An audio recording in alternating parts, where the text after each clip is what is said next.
All right, we're back. Last time we looked at this sequence and we said that this was the definition of the number e.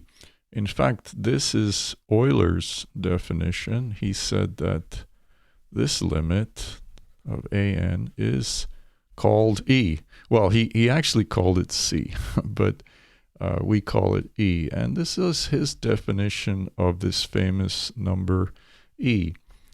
We proved that this has a limit, and we proved that this limit is in between 2 and 3. All right, we used the monotone convergence theorem, and we proved that it's monotone increasing, and then used monotone convergence, and we proved this has a limit. But we didn't actually really argue that this is the e that we are familiar with. Is this limit that we called e the same e that we know from college math class? I mean the e that's involved in this function, e to the x, and of course log x, the base is e, and having property like log of e is 1, and e log x is x, and log of e to the x is x. So this is what we're familiar with. This is what we think of when we hear the word or the letter E. We think of these properties and these functions. And what is the connection here? We just gave a definition. We said, okay, limit of this is E. But are we certain that it's the same E that we see here in our college math class? And that's what I'm going to talk about today. I'm going to give an argument that it really is the same e. In the previous video, I proved that this limit exists, but in this video, I'm going to do it in a totally different way. I'll leave a link to the previous video. This video will have a completely different approach, and the approach will be the binomial theorem. Okay, so everyone knows the binomial theorem. We're going to use the binomial theorem. Binomial coefficients are like this, general case, n minus 1, all the way down to n minus k plus 1 over k factorial. Now this poses a problem. How do we write the binomial coefficient using this? Like when do we stop? How do we know when to stop? Well, here's the trick. You count these, and there has to be k of these factors. And so now it's easy to write the binomial coefficient. So n0, this is by definition 1. n1, that will have 1 factor, so 1 factorial here, n over 1 factorial. n2, that's n minus 1. You see 2 factors on the numerator, 2 factorial. n3, n choose 3, that's n minus 1, n minus 2. There's 3 factors here, and then divided by 3 factorial. There we go. So it's very easy to write this down. So now we can try to expand an, 1 plus 1 over n power n. Let's expand this using binomial theorem. And we have the first one is n0, 1 over n power 0 plus n1, n choose 1, 1 over n power 1 plus n choose 2, 1 over n power 2 plus, let's do one more, n3, 1 over n power 3. It's a lot of writing. Let's hope I get it right. And n, 1 over n power n. Yeah, beautiful. So let's carefully write this stuff out. So that's 1 times 1 plus, okay, I've done this one. That's 1 times 1. Now, this is easy. This one is easy. It's just 1 because the n's cancel out, plus n choose 2. What's n choose 2? That's n minus 1 over 2. This is 1 over n squared, and this is n minus 1, n minus 2. See, I used the trick of counting the number of factors in the denominator. 3 factorial. Oh, this is, you see, it's already errors have crept in there. This is an n here. 1 over n cubed plus, okay, this is n minus 1, all the way down to 1, n factorial, 1 over n power n. Yeah, very good, very good. So what can we do? Well, let's simplify things. I'm going to write these terms in a kind of a way that I can reason about better. Let's try to simplify things first. I can cancel out one of these and then distribute the rest of the n's in the denominator of these factors. Okay, so one of the n's will go cancel that out, and I'll have n minus 1 n's left. I can put each of them in a denominator for these factors. So I'll show you what I mean here. This is 1 over 2 factorial times n minus 1 over n. You see, I canceled out one of the n's. Now I do the same here. 1 over 3 factorial n minus 1 over n times n minus 2 over n. And this beautiful pattern starts to emerge. And I get the same here. N minus 1.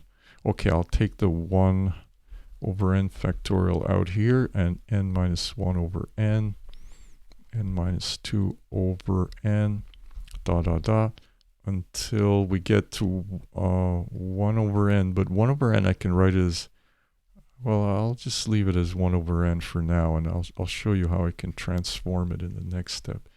Okay, 2 plus 1 over 2 factorial. Now I can write it like this, 1 over 1. 1 minus 1 over n, there, plus 1 over 3 cubed. 1 minus 1 over n, 1 minus 2 over n. You see the pattern? Plus I should add a plus here. Plus 1 over n factorial. This is 1 minus 1 over n times 1 minus 2 over n, Now I can transform the last one. It's 1 minus n minus 1 over n. And now the pattern is complete. It's very beautiful. You see? Very, very amazing. Okay, what's amazing is really what comes next. So these terms, or factors, I should say, the factors 1 minus j over n. Let's think about these factors. All of these factors are in this form. Well, j is less than or equal to 1 and less than or equal to n minus 1. And so therefore, these factors, 1 minus j over n, they are always positive, and they are always 1 minus j over n. They are always between 0 and 1, but greater than 0 and less than or equal to 1. So that's very interesting. What does that tell us? That tells us that an is strictly increasing sequence. Why is that? Because every time I add another term to this sequence like this, well, it's a positive term I'm adding. Yes? So there we go. An is strictly increasing.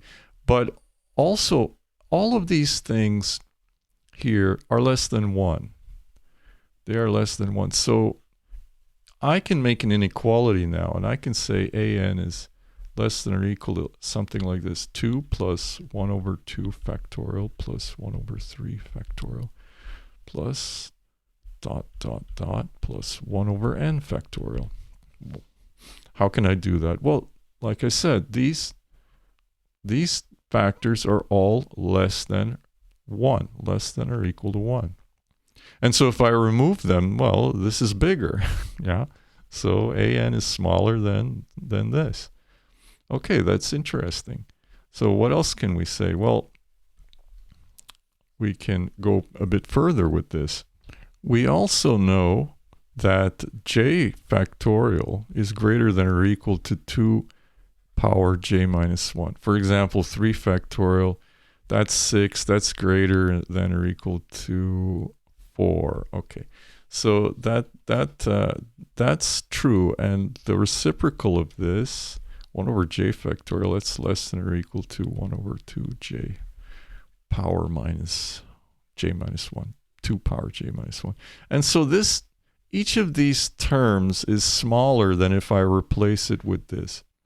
And so this is even greater, 2 plus 1 over 2, 2 plus 1 over 2 to the 1 plus 1 over 2 to the 2 plus dot, dot, dot. And you see the pattern. When I have a 3, the power is 2. So I have here 1 over 2 and minus 1. But now we are able to sum this. This is less than 1 because it's a finite, partial sum. If I extend this to infinity, this would be equal to 1. But it's not. It's a finite. I truncated it at n minus 1. So it's less than 1. And so I can replace this with 1. And I have, this is even greater, 3. And so I have an is less than or equal to 3. And so the sequence an is bounded by 3. Very beautiful, no? An is bounded above.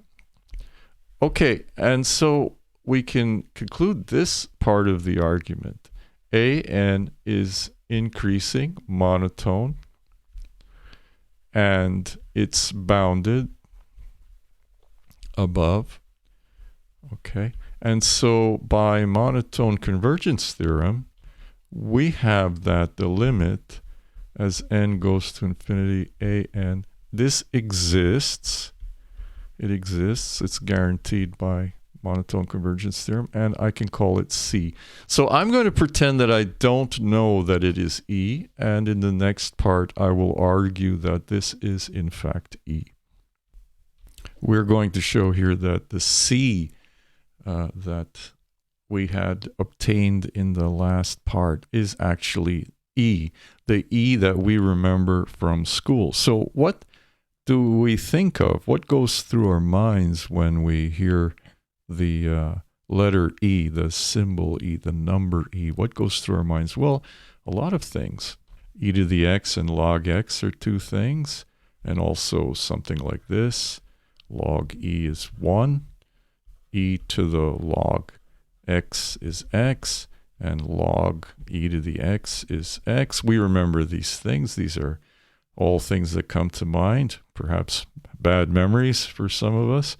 But also we remember, oh, this one, d by dx, e to the x. This is another property involving e. And also some power series, such as the power series for e to the x and its sister power series for log, which is an alternating series. So all of these things kind of come to mind here. All of these things come to mind when we think of E. So we have to show that this C from our previous work is in fact the same as the E that we imagine below here. Okay, and how are we going to do that? Well, we're going to do that using a tool called the Sequential continuity theorem, which is a really, really useful tool. So suppose UK is a sequence that converges to L. Okay, great. And now furthermore, suppose that G is some continuous function. So G of X is continuous. Continuous. And it's continuous on the domain that contains L. So now I can do the following really nice trick. K goes to infinity, G of UK. Okay, so I would like to evaluate this. Well, it's easy to do if G is continuous. Then I can take the limit into the inside. So this is lim. K goes to infinity, UK. And this is just G of L. All right, so that's very, very good. So I need two things then to apply the continuous sequence or sequential continuity theorem. Let me write that down. Yeah, sequential continuity theorem. I guess that's one way to call this. All right, so I need two things. I need that my sequence converges to something, L, okay? And I need that G is continuous. So I need those two. Both must be true for this to work. Now let's start. Okay, let's take AN and let's get the color black back. AN, this is equal to E log AN. So I'm using one of these things here, or one of the plethora of E-related facts. Okay, so I'm using this here. And now I want to take the limit of both sides. Lim AN as n goes to infinity. And this is lim. And I'm going to write it this way. Exp. Okay, and then log AN. So I have a sequence log AN, and I can actually call this sequence U, K, and I need to show that this sequence has a limit. Well, I know AN has a limit C, so that exists, and I know that log is continuous. Okay, it's continuous, you know, when x is greater than 0, it's in a nice, well-behaved domain, and L, this C, of course, this is greater than 0, so everything is okay. So in fact, I can now use, okay, so use continuous sequential continuity theorem, and sequential continuity theorem tells me that log AN, this limit, well, I should say here, limit of log AN exists. And it's just equal to the log of the limit of AN as n goes to infinity. There. Okay, so we have this part that this limit of this sequence here, UK, exists. Now we need this part. And this part is easy because exp is a super well-behaved function. So that's our G. All right, so now exp is continuous everywhere on the whole real line, and so we're done. This sequence here, this is our UK, this has a limit. It has a limit log C, no problem. And this exp is continuous, so now I can apply this fantastical theorem, which really helps, because without it, what would you do? This is why analysis is so great, because we have all these great theorems that really can help. All right, so let's apply this theorem. Lim n goes to infinity. Okay, let me write this out. All right, so I plugged in what AN is in there, and now I'm going to take the limit to the inside. So lim n goes to infinity. So this like that. Log 1 plus 1 over n power n. Okay, very good, very good. So we're really only concerned with this now. So we simplified everything else. We're going to evaluate this and then plug it into the exp function. So let's have a closer look at log 1 plus 1 over n power n. So this is n log 1 plus 1 over n. Great. And let's call this x, we'll say this is 1 over n. So now I can write it as log 1 plus x over x. And now I can go back here and use one of these facts, this one, this power series for log x. So really, I'm using a lot of things which involve e. So the argument is getting to be pretty solid. All right, so this is 1 over x. Oh, let me get back black. 1 over x times x minus x squared over 2 plus x cubed over 3 minus ... All right, so this is 1 minus x over 2 plus x squared over 3 minus ... There we go. Okay, so now let's do the limit of this. So the limit as n goes to infinity, log, let's rewrite this, 1 plus 1 over n to the power n, okay? This limit is the same as the limit as x goes to 0 of 1 minus x squared plus x over 2, x squared over 3 minus dot, dot, dot. And what happens when x goes to 0? Well, this is 0, 0, and I'm left with 1. Okay, now let's go back here.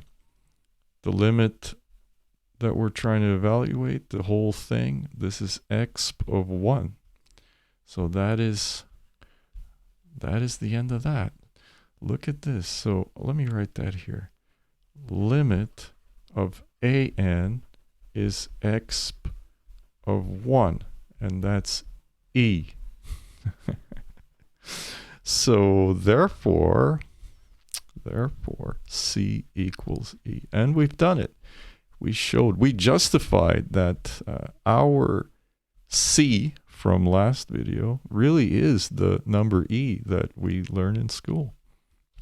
Well, that's it for today. This was a great argument. Really liked using the continuous sequence or sequential continuity theorem. It's really was a marvelous application of that, and that binomial, that crazy binomial stuff in part 1, that was awesome, I think. And if you like this vid, click like, subscribe, leave a comment, and I think I will see you next time.